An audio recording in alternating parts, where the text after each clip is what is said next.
3 days before they tried to take my house, I was sitting on my front porch watching a thunderstorm roll across Cedar Hollow, thinking about absolutely nothing important. By the end of that week, I would be standing in a courtroom staring across the aisle at a woman who thought she had finally found an easy victim. What she didn't know was that she and Apos picked the one person in town who understood exactly how her little game worked. My name is Margaret Whitmore. I and Apos am 71 years old, retired, widowed, and until all this happened, I lived a pretty quiet life. My husband Jack and I bought our house nearly 30 years ago. We raised 2 kids there, survived recessions there, celebrated birthdays there, and buried more than a few family dogs in the backyard. 3 years before this story began, Jack passed away after a long fight with cancer, and since then the house had become more than just property. It was memory. It was history. It was the last place that still felt completely ours. The mortgage had been paid off years ago. No debts, no liens, no financial problems. Just me, my garden, and a routine that had become comfortably predictable. Then one Tuesday afternoon, I opened my mailbox and found an envelope from the Homeowners Association. At first I didn't think much of it. HOA newsletters usually went straight into a drawer, but this one felt different. Thicker. Official. When I opened it, my stomach dropped. According to the notice, I supposedly owed nearly $11,000 in unpaid community fees, penalties, administrative costs, legal expenses, and accumulated interest. If I failed to pay within 30 days, foreclosure proceedings would begin against my property. I read the letter 3 times. Then I put on my reading glasses and read it again. The amount wasn't just wrong. It was impossible. I paid every assessment. Every single one. I kept records for everything. My husband used to joke that if the IRS ever audited us, I and Apos, probably hand them documents from 20 years earlier, just for fun. So I went inside, opened my filing cabinet, and started pulling records. Canceled checks, bank statements, payment confirmations, receipts. Everything was there. Every payment had cleared. Every deadline had been met. There wasn't a missing dollar. At first I assumed it had to be some clerical error, a typo, a computer mistake, something simple. Then I called the HOA office. That and Apos. That's when things changed. The association president was a woman named Denise Holloway. She was 47, ambitious, politically connected inside the community, and famous for treating every board meeting like she was running for governor. People either admired her or avoided her. There wasn't much in between. When she answered the phone, I explained the situation calmly. I even laughed a little. End quote. I think there and it's been a mistake, end quote, I said. She didn't end laughed back. Instead there was a pause. Then she said, end quote, Mrs. Whitmore, according to our records, you and Apos been delinquent for quite some time. End quote. I frowned. End quote. That and Apos. It's impossible. End quote. End quote. Our records disagree. End quote. I explained that I had proof. Bank statements, checks, receipts, the whole package. Another pause. Then came the sentence I still remember word for word.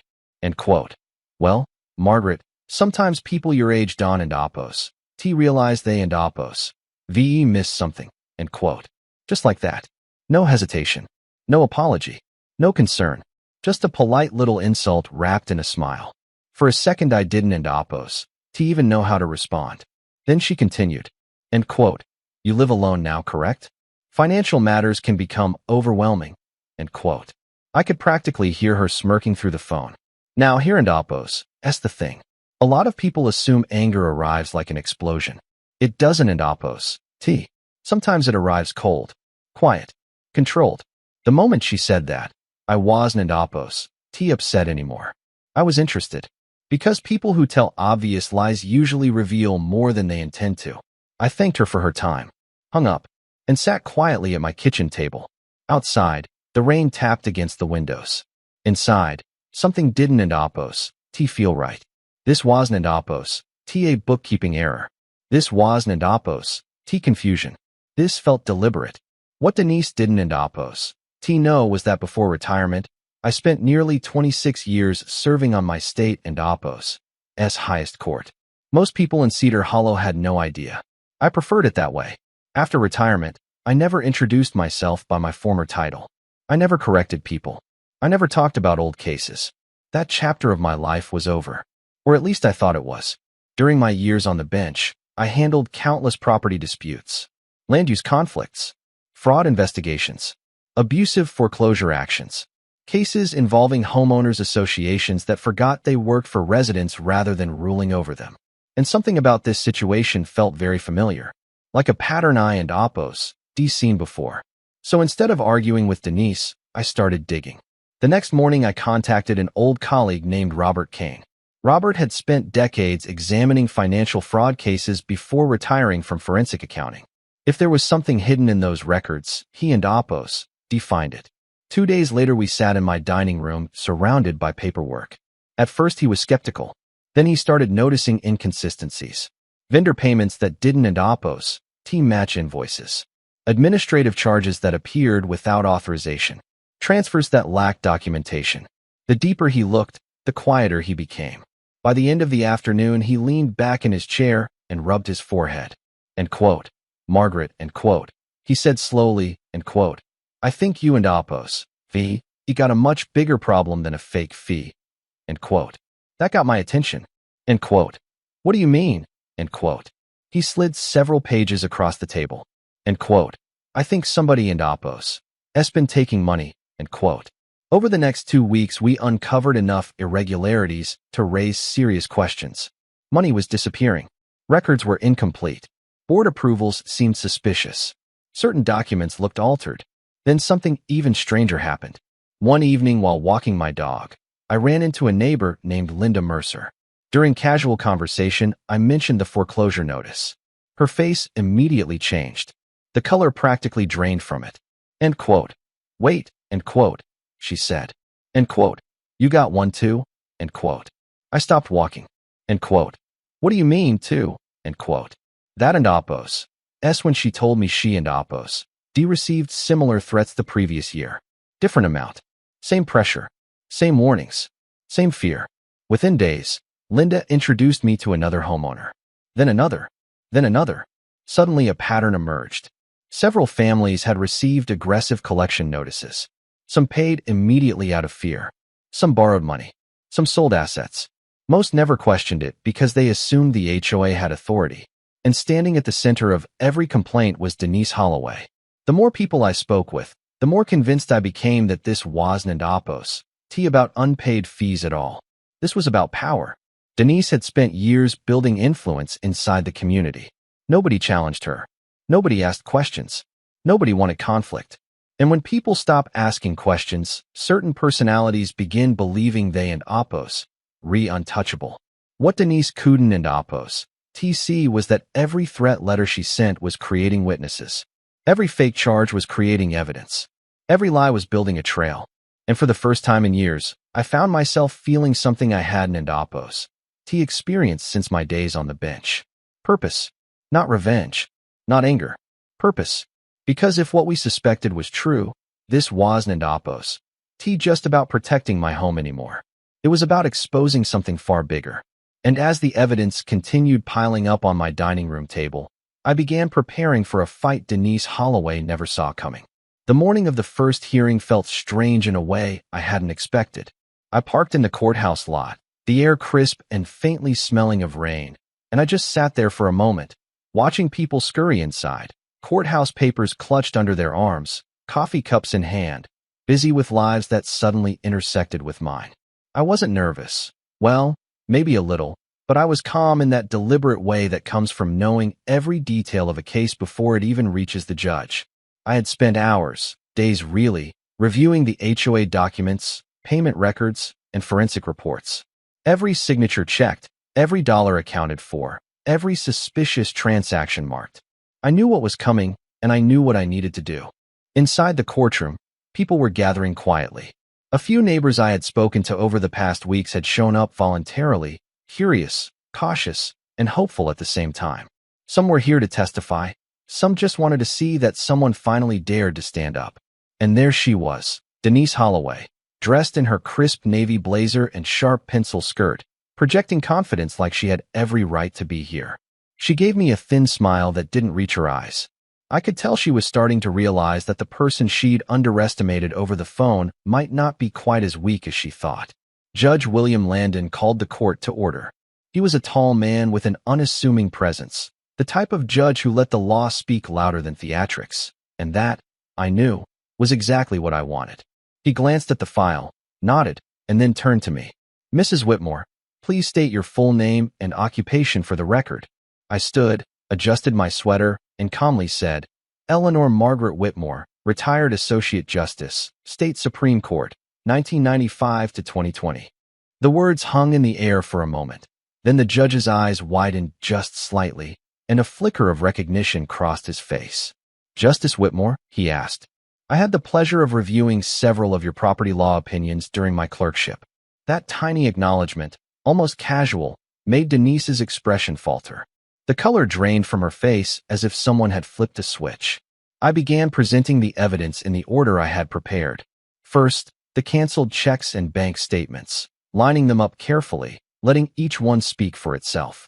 Every payment, every on-time transaction, clearly showed that the alleged arrears didn't exist. Denise's attorney tried to interject, suggesting clerical errors or misplaced filings, but I had anticipated every objection. Then came the forensic accountant, Robert Kane, calm and methodical, walking the judge and the courtroom through the finances of the HOA. With a quiet precision, he pointed out inconsistencies, payments to vendors who didn't exist, transfers with no authorization, reserves that had mysteriously disappeared. The deeper he went, the more the picture of systematic mismanagement and likely embezzlement emerged. Next, the handwriting expert. That part was almost cinematic. The expert compared legitimate board documents to the notices threatening foreclosures. Signatures didn't match. Dates were altered. Names were inserted where no vote had been recorded. Some pages appeared photocopied and manipulated, showing clear signs of forgery. Each page he revealed, the courtroom got quieter. Denise's smirk was gone. Her posture shrank. Every single homeowner in the gallery, including the ones I had spoken to in private, leaned in slightly, sensing the magnitude of the deception. Then came the homeowners themselves. Rachel Moreno, the young teacher I had met early in the investigation, stood to describe how she had received letters threatening foreclosure, letters demanding money she never owed, and how the fear had nearly made her mortgage a second job just to cover those imaginary debts. Others followed, each story adding a layer of credibility, a ripple of outrage, a wave that started to crash over the false narrative Denise had tried to construct. She had counted on fear and silence. Instead, she faced truth and witness after witness who had seen the same pattern of intimidation repeated across their community. Finally, Judge Landon addressed Denise directly. "Mrs. Holloway, this court has reviewed extensive evidence of unauthorized financial transactions, forged documents, and illegal foreclosure notices. How do you respond?" She faltered, tried to claim oversight, a misunderstanding, anything, but her voice lacked conviction. The courtroom held its breath. The judge continued, steady, unwavering. "You understand the severity of these allegations and the potential criminal implications?" She swallowed hard, stammered, and eventually said, "Yes, Your Honor." That single admission, quiet as it was, confirmed what everyone had already pieced together. By the end of the hearing, the foreclosure against me was dismissed immediately. The judge referred her for further investigation by the state attorney's office, which meant the criminal case would follow. That room, once filled with tension and subtle intimidation, now carried a different energy, relief, vindication, but also sober recognition. This wasn't a simple HOA dispute anymore. It had become a public exposure of fraud and abuse, and every person who had felt powerless suddenly realized they had been heard. Over the following months, the investigation expanded. Several former board members came forward, sharing internal communications, minutes of meetings that had never occurred, and emails Denise had tried to suppress. The state attorney's office charged her with multiple counts: embezzlement, fraud, forgery, and several additional financial crimes tied to her control over the HOA. The criminal trial was meticulous and slow, but the evidence was undeniable. Witnesses testified in detail, accountants demonstrated the flow of funds, and handwriting experts confirmed the forged signatures. By the time the jury deliberated, the verdict felt inevitable: guilty. on nearly every major charge. When the sentencing came, I was there quietly. Denise, once confident and smirking, appeared small and defeated, stripped of her assumed authority. The judge pronounced several years of imprisonment, full restitution, and penalties designed to compensate the homeowners she had wronged. One by one, families received settlements that reflected the real harm caused: lost time, stress, and the emotional burden of feeling powerless in their own homes. The community board was replaced entirely, and transparency was finally restored. The schoolteacher, the elderly couple down the street, every single neighbor who had stayed silent for fear suddenly felt that their voices mattered. And yet, what struck me most after all the papers were signed, all the fines imposed, and all the hearings concluded, was that the biggest danger in communities like this isn't always the person trying to cheat the system. It's the people who assume someone else will speak up, who stay silent, who watch wrongs unfold and hope they won't touch them. That realization lingered longer than the satisfaction of victory, reminding me that vigilance, courage, and speaking truth are responsibilities we all share, no matter how ordinary we feel. The fight had been won, but the lesson, that justice relies on action, not assumption, was the real story. A few months after the sentencing, life finally started to feel normal again, or at least as normal as it could after spending nearly 2 years fighting a battle I never asked for. The newspapers moved on. The television stations found new scandals. The courthouse returned to its daily routine. But for the people who lived in Cedar Hollow, the story didn't end Apos. When the judge handed down a sentence. In many ways, that ended Apos. When the real healing began. One afternoon, I was trimming roses in my front yard when Rachel Moreno stopped by. She had become a close friend through all of this, and honestly, if there was one good thing that came out of the entire mess, it was seeing neighbors who barely knew each other become a genuine community. She carried a small box of cookies. They were slightly burned. I didn't end Apos. Tell her that. Some things are better left unsaid. We sat on the porch for almost 2 hours talking about everything except courtrooms, lawyers, and fraud investigations. Then eventually she looked out toward the street and quietly said something that stayed with me. End quote. You know what the worst part was? End quote. I asked her what she meant. She stared down at her coffee cup. End quote. For a while, I actually believed them. End quote. I didn't end Apos. Answer right away. Because I knew exactly what she meant. The threatening letters. The fake fees. The constant pressure. The endless notices. After enough repetition, even intelligent people start questioning themselves. Maybe I forgot something. Maybe I missed a payment. Maybe I and Apos am the problem. That and Apos. How abuse of authority works. It doesn't end Apos. Begin by taking your money. It begins by taking your confidence. And once people start doubting themselves, they end Apos. Much easier to control. That realization bothered me more than anything Denise ever did. The stolen money could be recovered. The forged records could be corrected. The fake foreclosure notices could be thrown out. But rebuilding trust, that and Apos, harder. A few weeks later, the new HOA board invited residents to attend their first public community meeting. Out of curiosity, I went. Walking into that clubhouse felt strange. The last time most people had gathered there, conversations happened in whispers. Questions were discouraged. Financial reports were hidden behind excuses. Now the room felt completely different. People asked questions. Board members answered them. Budgets were displayed openly. Documents were available for review. There were disagreements, sure. No community is perfect. But there was transparency. And transparency changes everything. Near the end of the meeting, one of the new board members approached me. He thanked me for standing up when nobody else would.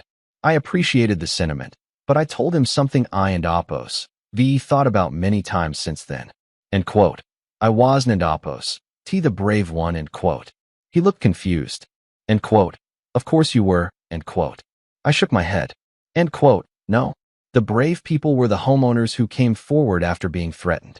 The people who testified. The people who risked embarrassment and criticism to tell the truth. End quote. Because that and Apos, the part most stories leave out. People love the courtroom moments. The dramatic reveals. The clever arguments. The satisfying victories. But real justice usually happens long before anyone enters a courtroom. It happens when ordinary people decide they and Apos, redone being afraid. That and Apos, where change actually begins. And if I and Apos am being completely honest, there is one thing about this entire experience that still bothers me. Not Denise, not the money, not even the fake foreclosure against my house. What bothers me is how many people saw warning signs and stayed silent. Some suspected something wasn't Apos. He right. Some noticed irregularities. Some asked questions privately, but never publicly. Most weren't Apos. He bad people. Far from it. They simply didn't Apos. He want conflict. And I understand that. At my age, I appreciate peace more than most. But there and Apos, there's a difference between peace and avoidance. Sometimes people stay quiet because they think someone else will handle it. Sometimes they stay quiet because speaking up feels uncomfortable. And sometimes they stay quiet because they assume the problem isn't and Apos, he's serious enough. The trouble is, by the time a problem becomes serious enough for everyone to notice, it has usually been growing for years. That and Apos, that's exactly what happened in our community. Looking back now, I occasionally think about that first phone call with Denise. The one where she laughed. The one where she suggested I was too old to understand my own finances. The funny thing is, that wasn't Apos, the moment she lost. Most people think that and Apos, that's where the story turned. It wasn't Apos, She lost much earlier than that. She lost the moment she started believing nobody would challenge her. She lost the moment she confused authority with immunity. And she lost the moment she started seeing people as targets instead of neighbors. Because power has a strange effect on some people. If they and Apos are not careful, it convinces them that rules exist for everyone else. Eventually reality catches up. It always does. The irony, of course, is that none of this had to happen. If she had admitted a mistake, if she had corrected the records, if she had chosen honesty over pride, there would have been no investigation, no trial, no conviction, no public humiliation. But arrogance has a way of whispering dangerous things into people and Apos' ears. It tells them they and Apos are smarter than everyone else. It tells them they and Apos will never get caught. It tells them consequences belong to other people.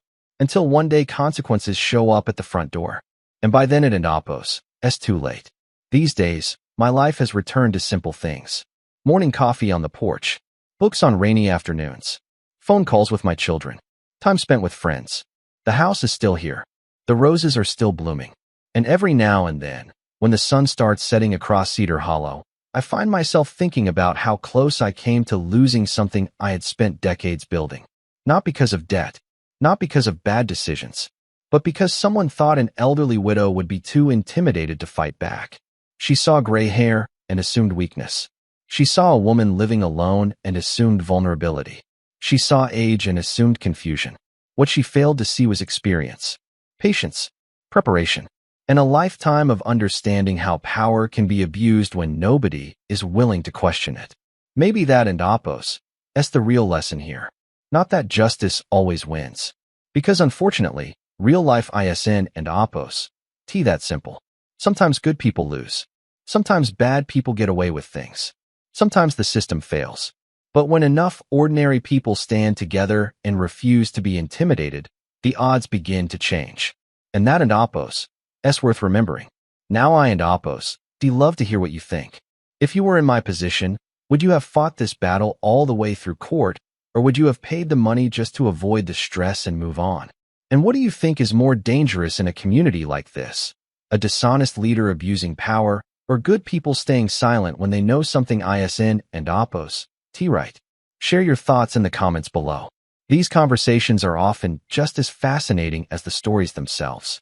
And if you enjoyed this story, Don and Apos, forget to like the video, subscribe to the channel, and share it with someone who needs a reminder that being underestimated can sometimes become your greatest advantage.